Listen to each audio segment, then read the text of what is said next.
Olá, bom dia. Deus te abençoe, Deus abençoe a sua casa, a sua família. Deus abençoe a sua semana. Eu peço que você deixe aqui o seu like. Não se esqueça de compartilhar nas suas redes sociais, no WhatsApp, no Facebook.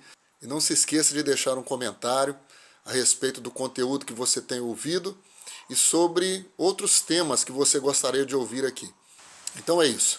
Vamos aí a mais essa mensagem. Que Deus te abençoe. Forte abraço.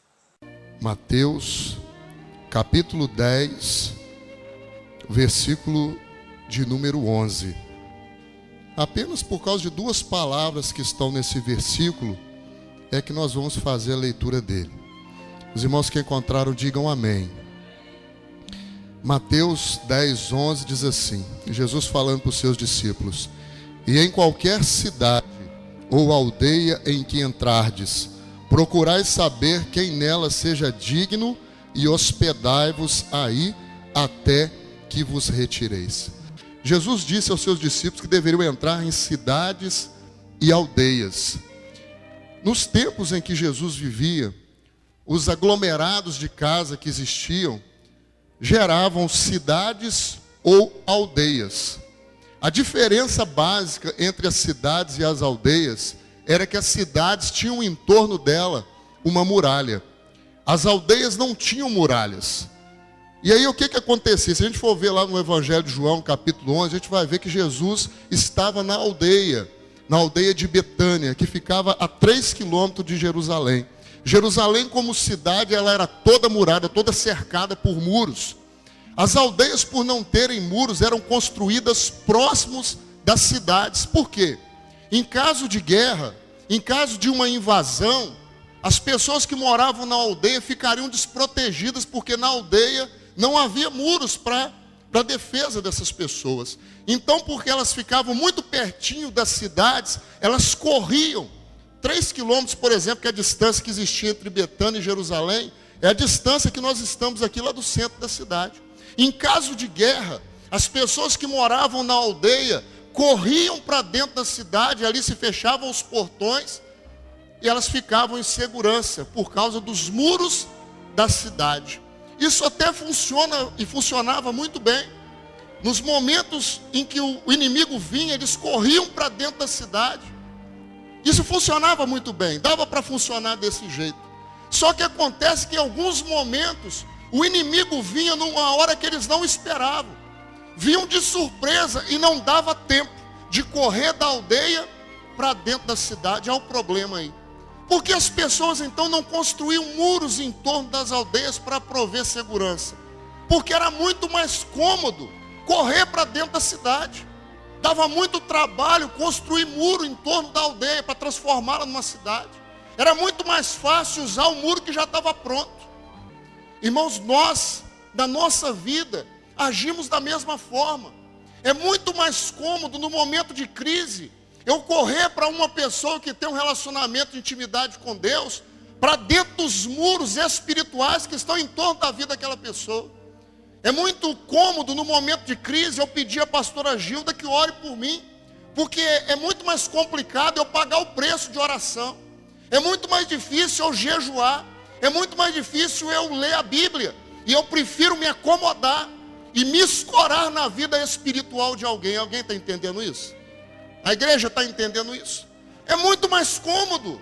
Na hora que a chapa esquenta, na hora que a água fica barrenta, está muito fácil, eu corro na pastora, eu corro no pastor. Só que às vezes não dá tempo de correr em lugar nenhum. Você vai depender da sua vida espiritual. Você vai depender de quanto você tem orado, de quanto você tem jejuado, de quanto você tem lido a Bíblia. Porque há momentos que não dá tempo de correr. Irmãos, eu quero só compartilhar com vocês algo que eu só falei aqui uma vez.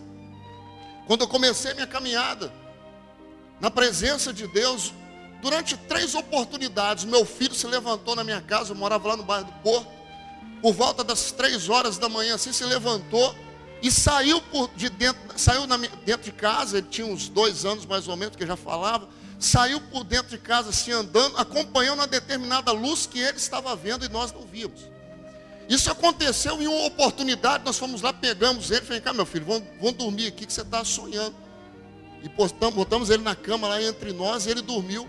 Passou aí uma semana ou 2 semanas, talvez um mês, eu não me lembro, que já tem algum tempo. Está lá o Gabriel se levantando da cama de novo e acompanhando uma certa luz que ele via dentro da nossa casa. E falava assim: olha lá um menino, papai. E saiu por dentro de casa acompanhando algo que só ele estava vendo. Isso aconteceu por 2 vezes. É um dia, onde a gente morava lá no Porto, lugar muito quente, nós estávamos dormindo na sala. Muito calor, a porta da sala aberta. E o Gabriel se assenta no colchão, ele estava deitado no colchão na sala, ele se assenta no colchão e aponta o dedo em direção à cozinha, algo em torno dos 4 metros de onde a gente estava, e fala: lá um menino, papai. E ele ficava rindo daquilo que ele estava vendo, só ele via. E o Gabriel ficava rindo, olhando para aquilo lá e rindo. E eu me ajoelhei, isso era 4 horas da manhã, eu me ajoelhei do lado do colchão e comecei a chorar. Falar: Deus, eu não conhecia o Senhor. Agora, isso nunca tinha acontecido comigo. Agora que eu entreguei a minha vida para o Senhor, como é que isso vai acontecer agora? Aí Deus disse comigo, como se fosse eu conversando com vocês, com a pastora Gilda, de forma audível: por que você está chorando? Dirija-se ao mal e mande que ele saia em meu nome, e ele vai ter que sair.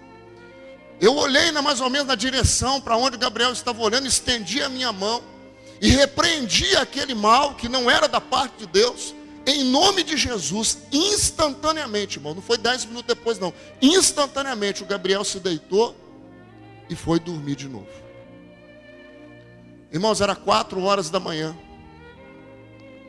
Como é que eu ia correr atrás de algum pastor para ir lá em casa?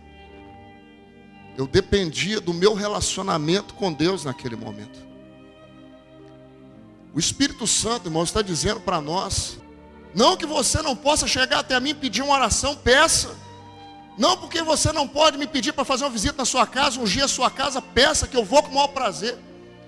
Mas você não pode depender disso. A sua vida espiritual não pode depender da vida espiritual dos outros.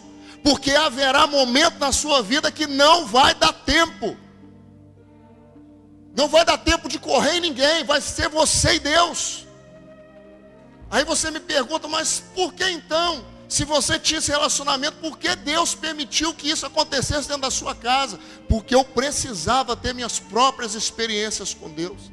Através disso, Deus me mostrou que no nome dele eu tinha autoridade para expulsar demônios, e foram muitos demônios expulsos no nome dele.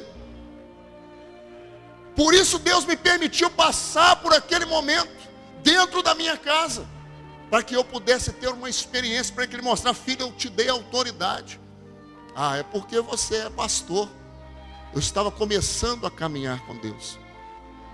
Quem expulsa demônio não é credencial, não é título de pastor, não é título de pastor que cura enfermo, mas é o nome de Jesus Cristo. O Espírito Santo está dizendo para você nessa tarde que ele te deu autoridade, e que você precisa fazer uso dessa autoridade que ele te deu.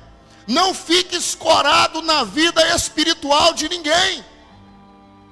Não foram poucas as vezes que eu pedi a alguém para me ajudar em oração. Nós estamos aqui para isso. A Bíblia nos orienta a uns ajudarmos aos outros a carregar as nossas cruzes. Mas nós não podemos depender disso.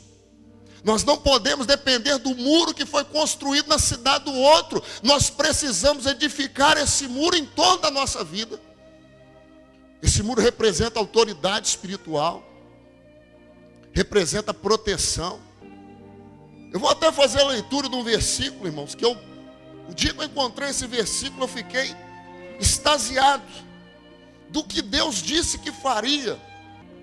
E eu, diz o Senhor, serei para ela um muro de fogo em redor, e eu mesmo serei no meio dela a sua glória. Em torno da sua casa, irmãos, existe uma muralha de fogo. Não tem essa história do diabo meter a cara lá, não. E se Deus permitir, é para te dar experiência, para que você entenda que no nome dele Deus te deu autoridade. Receba em nome de Jesus.